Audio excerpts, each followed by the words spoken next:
This is TAU Unbound, the English language podcast of Tel Aviv University.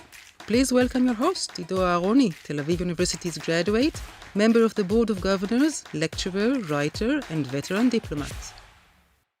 Welcome to another episode of TAU Unbound. I'm Ido Aharoni, your host, and it gives me great pleasure to introduce a person that I've already been in touch with during the pandemic. We'll tell you about it.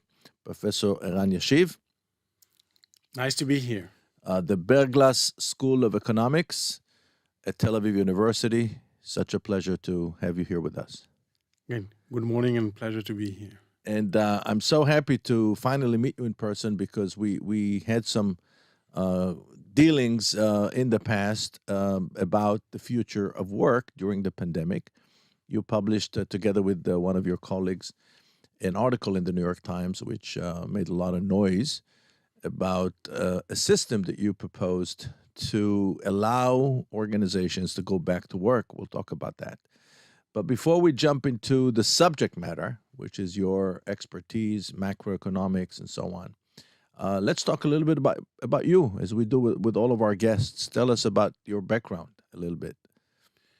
Sure. Actually, I came to economics almost by chance because I wanted to study mainly psychology. I did that at the Hebrew University, and I picked economics as a sort of auxiliary subject. I thought it would be more practical, so to speak. But during my undergrad studies, I became more and more interested in economics, and I saw less of a future for myself as a psychologist. And actually, I came into touch with someone who influenced me a lot, Michael Bruno, who was to become later both the big stabilizer of Israeli inflation and the governor of the Bank of Israel. Yes. By the way, when you say psychology, you mean you did not want to become a practitioner of psychology. Right. But in economics, there's a great deal of psychological That's right. That's influence. Right. But I was thinking of becoming a clinical psychologist, and I found that economics interests me more, and especially the work with Bruno. I was first his RA, then I worked with him at the Bank of Israel. Subsequently, we were at MIT together as sort of colleagues. So his work combined both theory, academic work, and policy implications, and I enjoyed that very much. And in fact, he had a tremendously successful inflation stabilization policy, which was just like a dream thing for an economist to see how theoretical ideas work in the real world, bringing down Israeli inflation from something like 400% a year to less than 20%. And yeah, we'll talk about that. We'll talk about that really dark chapter in the economic history of the State of Israel, the 1980s. Menachem Begin's government that took us into Lebanon and basically bankrupted the economy and destroyed the middle classes, if I may add, which is something that we're still dealing until this very day, dealing with this problem. But tell us a bit about your upbringing. Where were you born? And I know you spent a big chunk of your academic career in England, but where were you born and what can you tell us about your early years? Yeah, I was born in Israel and grew up here till the age of 5 something. Then we went, the family, my father, we went to 2 places. We were in France for 4.5 years in Paris, and then in South Africa, in Johannesburg for 4.5 years, almost consecutively, because my father was working for El Al. And that gave me, I would say, a more cosmopolitan worldview. Also some languages. I know some French from the Paris period and a lot of English from the South African period. So what ages were you in Johannesburg? From around 10 to 15, which was, by the way, the height of apartheid in South Africa. So that taught me a lot as a teenager, as a child and teenager, about social issues and discrimination issues that, in fact, come up in my work that I can tell you about later on. It was a very difficult period in this sense to see, for example, black people having different benches, separate benches in parks and on streets, and driving on different buses and other transportation Now, means. were you? I'm assuming you were educated within the Jewish community. Exactly. And so, did you notice any difference between the way members of the Jewish community related to the political system and other South Africans? Yes and no. The no is that the Jews lived under the same apartheid ruled and maintained them. And I don't think their personal treatment of black people were very different from the rest of the whites. The yes comes from the fact that within liberal parties in South Africa, that there were a minority, like opposition liberal parties, Jews were very prominent and active. But overall, I'm not sure it's a great pride for world Jewry, the apartheid experience in South Africa. And are you still in in touch with some friends or colleagues in South Africa? Are you still? Well, just sort of email correspondence with few. But basically, this community, big Jewish community, dispersed after apartheid, or even before apartheid was dismantled, certainly after that. And so it's a minority, and they're now all over the world, including in Israel, in Ra'anana, for example, Australia, the US, England, and so on. Yeah, I happen to know a bit about the community because I have a large family in South Africa. And I do know that since the early 1990s until today, at least 60, if not more, percent of South African Jews actually left South Africa. Perhaps more than 60%. Yeah, I would guess more than 60. Yeah, but that's a fascinating chapter. So then you ended up in England for your higher learning. No, the England part came later, and it goes on till now. All my studies were at the Hebrew University, but I've often visited and spent sabbaticals, including long sabbaticals, like 3-year sabbaticals, mostly at the LSE, the London School of Economics. And I'm still nowadays dividing my time between Israel and the London School of Economics. So in terms of research, in terms of colleagues, in terms of friendships, I've got a lot invested there. So I have to ask you a question, which I'm curious about, Brexit. Here's my theory. And of course, I didn't invent it. I'm just, reflecting to you things I've read elsewhere. Information overload. The human brain was never designed to handle so many stimulations simultaneously. As a result, we humans crave simple solutions to highly complex problems. That gives rise to populist ideas.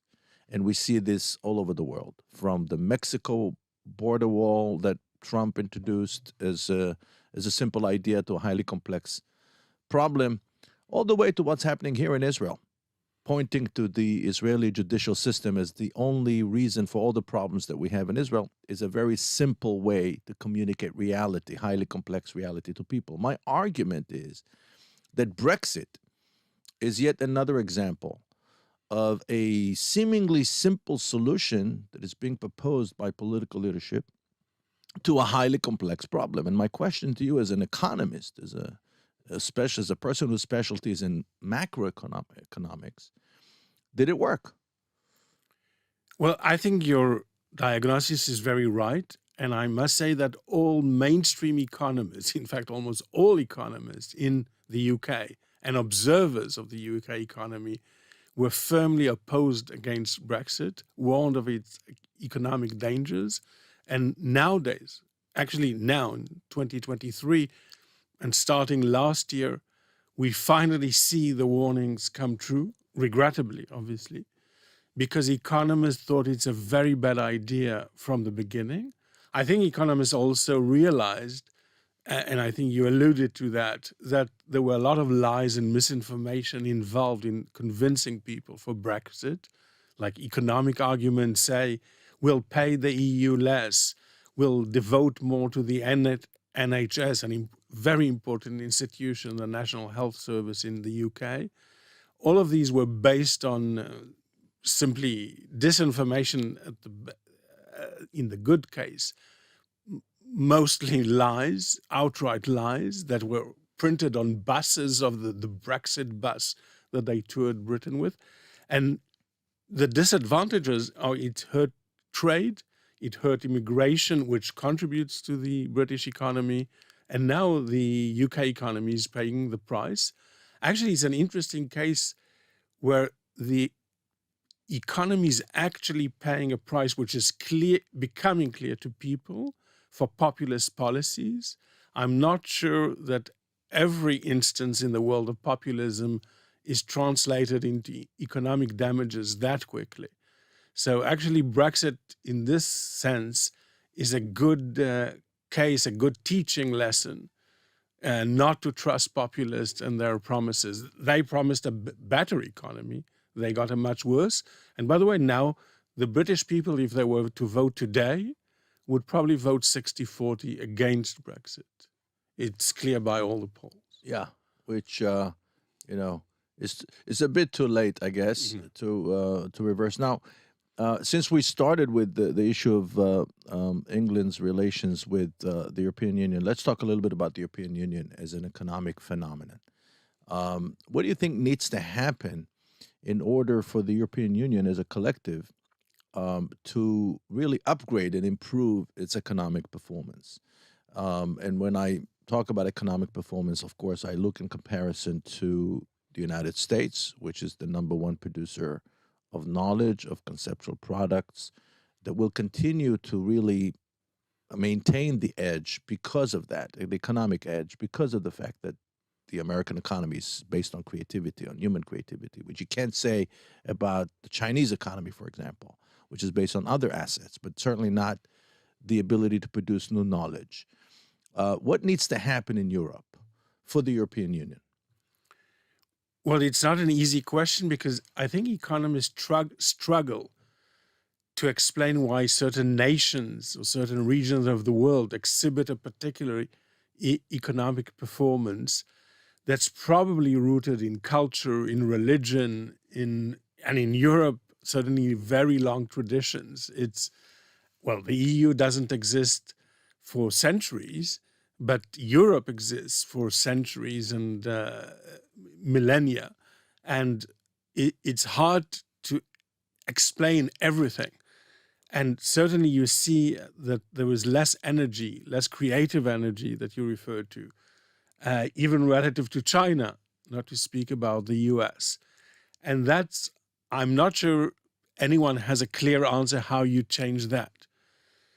It certainly has to do with institutions, what economists call institutions, which means, if you like, the way society operates and the way the economy operates. And the Europeans have built up useful and good institutions, and therefore overall their performance is not bad, and it has improved over the years. Certainly it's an accomplishment to absorb the Eastern European countries and go on. Europe has also withstood big crises, the Balkans War, the Euro crisis in the early 2010s. So there is also what to admire about the Europeans and their ability now to stick together after centuries of wars and conflicts which drained the European economy. And don't forget that the US is built on the demise of certain European concepts and European processes. And yeah, absolutely. I like the way you created that historical link between Europe and the United States. Absolutely, and we're Europeans that came to America in mid-19th century that predicted the success of America based on what they learned from the failures of European culture. Absolutely, American exceptionalism is the term that they use to describe the American system as early as mid-19th century. And so we spoke a little bit about the first connection that we had. It was during the height of the pandemic. And you published an article in the New York Times in which you referred to a system that you proposed that will allow organizations to go back to work in a gradual and modular fashion, which I would like you to describe. But the more important question that I'd like to ask you, and really if you could share your vision with us, is about really the future of work. Everybody's talking about this new hybrid that was created as a result of the pandemic. People spend 2 or 3 days working from home. The question is it working? Are we in a transitional period? Are we on our way to a different system? What's going to happen to the future of work? Yeah, actually, a lot is happening at the same time, and I would say it's dangerous to predict firmly. That is, whoever has clear solutions, like you mentioned before for Brexit, is probably a populist rather than a serious researcher. I can point to a number of important developments, and we'll need to see how they play out. One is, in fact, with the pandemic, more teleworking, working remotely, and so on. Some research shows that it actually improved productivity. Other shows pitfalls, like people say that gathering physically, even in coffee breaks at work, is very creative and very productive, and you miss that with working remotely. So it's not clear, for example, if it's more productive or less productive, or maybe the answer is depending on the industry, the occupation, and so on.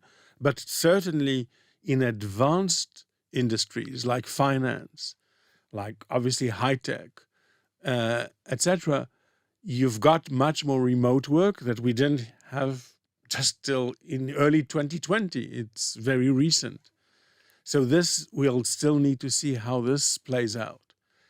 The second thing is AI that everybody's talking about nowadays. That's a very big question mark, because on the one hand, there are estimates floating around about improved productivity.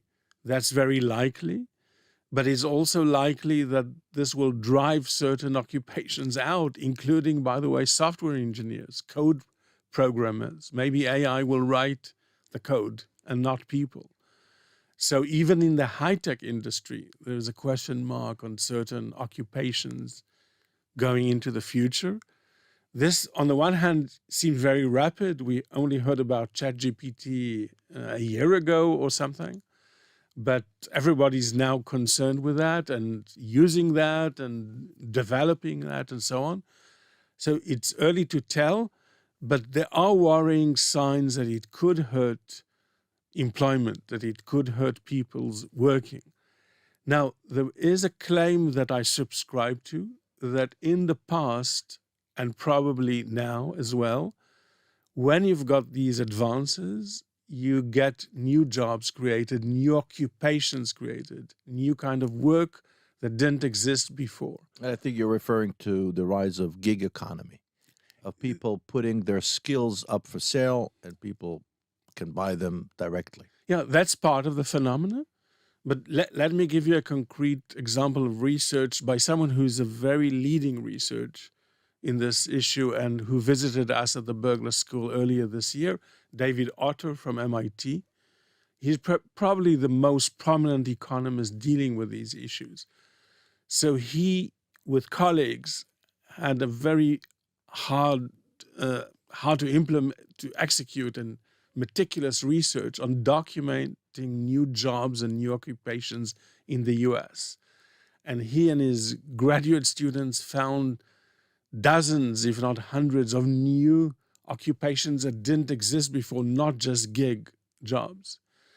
And they replaced all jobs that don't exist anymore or that hardly exist.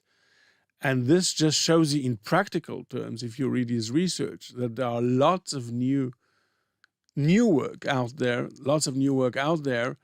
that we still need to understand that it exists and that some things have disappeared. Right. So this combination that you're describing, at least the possibility, you said that it's not for sure, and rightly so, you don't want to attempt to predict even.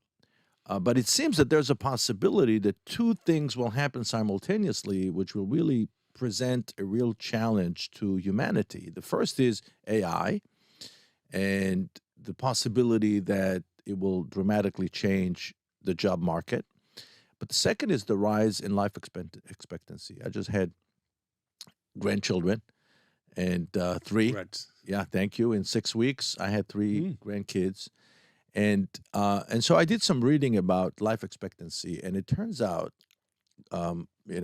if all will go well, my grandkids will grow to be 90 or 95, easy. And so people will live much longer in the future. AI will be very present in their lives. And the big question is, will that affect the traditional social contract? The social contract that says you will be a law abiding citizen, pay your taxes. We, the state or the government, we will provide you with adequate security, safety, education, and health. Will that be sustainable? Well, again, this is highly uncertain. I think before that stage will come, that better health for older people, nicer aging of people, we've got right now a transition to a period where the share of the old people in the Western world as a share of population is rising. And what we call the dependency ratio is getting worse. That is, the number of people not working and needing resources relative to the young who are working becomes worse, in the sense that the young need to support more old people who are still not very healthy and not productive anymore. So I would guess, just out of a ballpark figure, for the next 20, 30 years, we'll be more concerned with that issue and how to care and support and fund this growing older part of the population. And later on will come this stage that you are describing, probably old and healthy people who may even be productive, working for longer years with the increased life expectancy, and less of a dependency problem. There will probably be already a leisure problem. What do you do with the amount of time given that is bigger than we used to have? And Well, I would like to believe that we will go back to a new period of renaissance, that the main purpose of life will be to create, to acquire knowledge, and to create new knowledge. And I think that's a pretty optimistic view of the future. And add to that, of course, quantum computing and all the things that we will be able to do in the future. I think the future could be bright, really. yeah, I was going to say that you're optimistic. There are other very optimistic. There are other visions. Let me point to one of them. The big issue of climate change and other cosmic problems that do not seem to go away, in fact, do not seem to even be solved to a partial extent, although there are many ideas around and many debates and many discussions, but little progress has been made. What happens if this gets worse, and then you'll find big population movements to better places on the planet, with the ensuing conflicts, with perhaps ensuing wars on territory that is habitable versus territory that is inhabitable. So humanity could be facing huge challenges in this respect if it doesn't soon deal with the huge climate change problems that are just building up. And according to what I see, the problems are arriving faster than we thought. And I think each of us personally feel, by the way, both in the UK and Israel, that the weather seems to be changing. We've got hotter periods everywhere. We've got all kinds of highly volatile weather patterns everywhere. And that's what these climate scientists have been saying for years, and it's coming to us right now. We get more and more evidence that somehow we human disrupted the universe. There's no question about that. let's talk a little bit about Israel from a macro level. It's interesting that we, who specialize in identifying risks all the time, especially security-related risks, we don't really pay attention to the risk of climate change. It's not part of the decision-making process in Israel on the highest levels. And I'm curious as to your opinion. Why do you think is that? What's the story? I think it's a combination of two things. First of all, thinking in Israel is very short-term, especially policy thinking. Let me give you an example that you suffered from this morning. You were stuck in traffic for 2 hours. Everyone is stuck in traffic nowadays. We economists have been saying for over a decade, probably 2 decades, that Israel's transport infrastructure is very lousy, is lagging, say, after Europe. There are big gaps, growing gaps, and that we should invest in that. That's public investment, government investment that's needed in roads, in trains, in buses, etc. This hasn't been done. It's extremely lagging, despite many economists warning.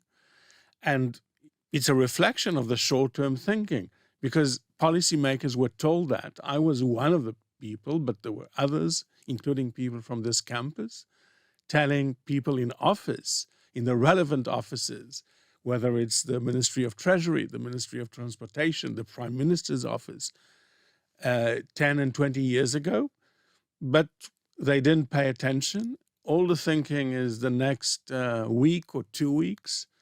So if you talk about climate change, it looks like abstract, completely abstract to Israeli policymakers. So that's one big problem for Israel, and has always been that. The second thing is that Israel seems to be always pressed in some more urgent problem. And nowadays we are in the midst of extremely huge and urgent problems on the political, I would say even on the society level, of relations within society. And that pushes aside even fundamental questions like climate change. Yeah, and I think that we can sum it up by saying in Israel, the urgent always overrides the important. Exactly. And I think that's what you described. Now, you spoke about your experience with the late Michael Bruno and curbing hyperinflation back in the mid-1980s. And so what can we learn from really the meltdown of Israeli economy? I remember this as if it happened yesterday, because my older siblings just got married and bought apartments in the early 1980s, and they saw their mortgages mushrooming like almost every day. People's salary was worthless by the end of the month with 400% inflation. And so what were the real macro reasons for that meltdown?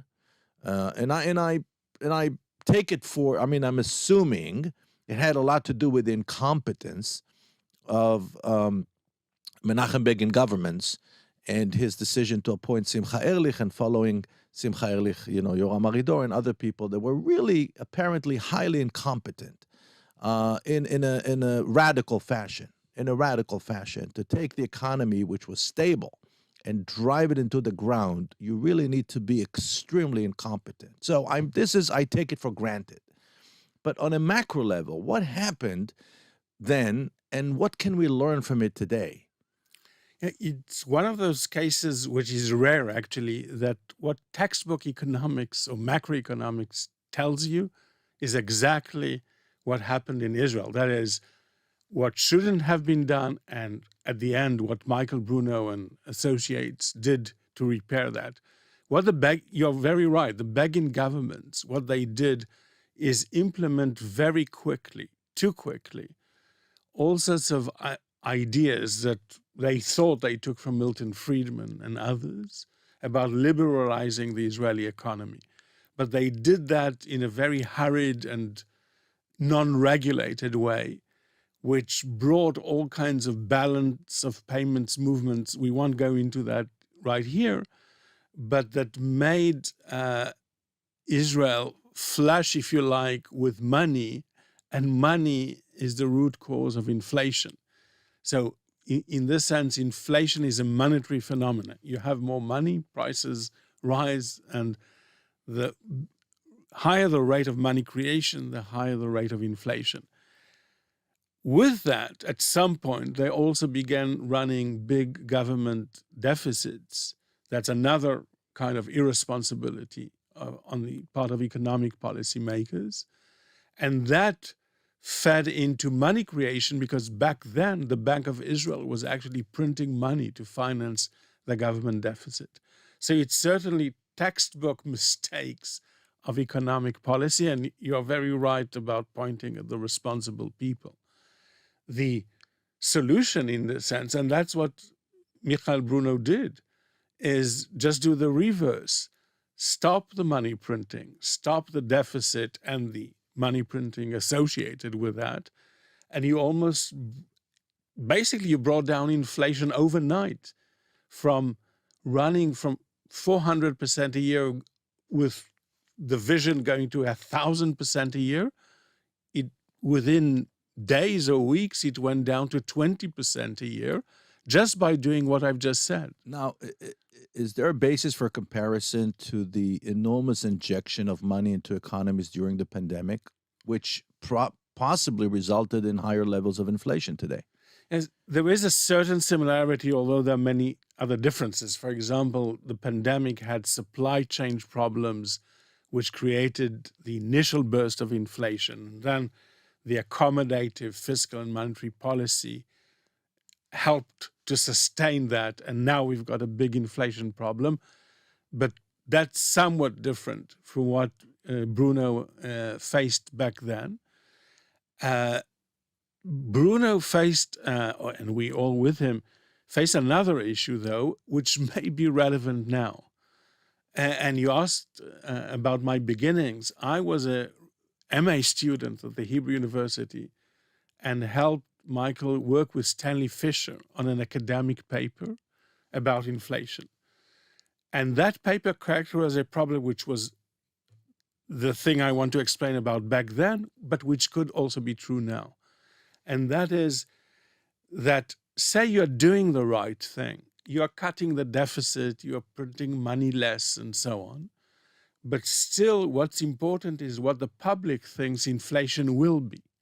And they showed in a model that you can have what we call multiple equilibria based on multiple expectations. For example, it could be that with the same policy, the public will expect 5% inflation a year, but with the very same policy, it may expect 30 or 50% a year. Strange, but it's possible. Mass psychology. Yeah. So in this sense, how do you get to the lower inflation rather than the higher inflation? You can't tell the public what to think exactly and what to expect. You're saying mass psychology. Economists are usually not experienced at influencing the masses. So Bruno was grappling with a problem. What kind of policy can you do to anchor expectations? And he found the solution in two things. Firstly, in doing for a limited number of months a fixed exchange rate. The shekel, in fact, it was the lira first, and they did a currency change reform. They introduced the new Israeli shekel. In fact, there were two stages. Yigal Hovitz was the Minister of Finance. Then. And they fixed, with the stabilization plan of July 85, they fixed the exchange rate of the new currency. That didn't last very long, but it was important to anchor expectations. And they imposed for a few months price and wage controls.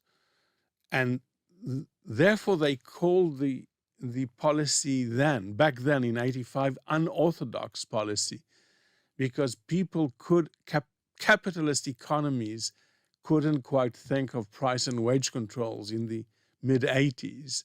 It's something that we used to know after the Second World War, but not in the mid-80s. But that served to anchor expectations. It succeeded. And in fact, you can, in the Stanley Fischer, Michael Bruno terms, you got to the low inflation equilibrium in Israel, which was their intention. It relates to what's going on now, because central banks now all over the world, most prominently the Fed, are very concerned with inflationary expectations and with anchoring the inflationary expectations. And I've got a colleague at the LSE, Ricardo Rice, who is perhaps the leading monetary economist nowadays. Everyone's consulting with him, including Jay Powell, the governor of the Fed, and Christine Lagarde, the governor of the ECB. And he's written extensively about the inflation anchor and about the possibility of losing the inflation anchor. So this echoes the Bruno Fisher ideas, and it stresses how important it is to keep expectations anchored. And I think if Jay Powell is concerned about anything now, it's about bringing expectations down and anchoring them firmly after they almost took off in 2022. And we won't go into that too deeply. This is fascinating. And, I could sit here for hours and discuss those things with you. Unfortunately, we ran out of time. In fact, we're way out of time. But what I would like to do, with your permission, is first of all refer our viewers and our listeners to your wonderful website, www.aharoniyashiv.com, which is a beautiful website where you have information about your work, and urge them to Google you up. Yes, and search your name online, and to continue to listen to your really clear explanations of highly complex problems. I wish all economists in the world spoke as fluently and as articulately as you on those highly complex issues. And so we'd like to invite you again in the future to discuss other issues. And thank you for taking the time to really educate us on this. Thank you for inviting me. And to our listeners and viewers, until our next episode, goodbye from Tel Aviv. This is TAU Unbound, the English language podcast of Tel Aviv University. Please welcome your host, Ido Aharoni, Tel Aviv University's graduate, member of the Board of Governors, lecturer, writer, and veteran diplomat.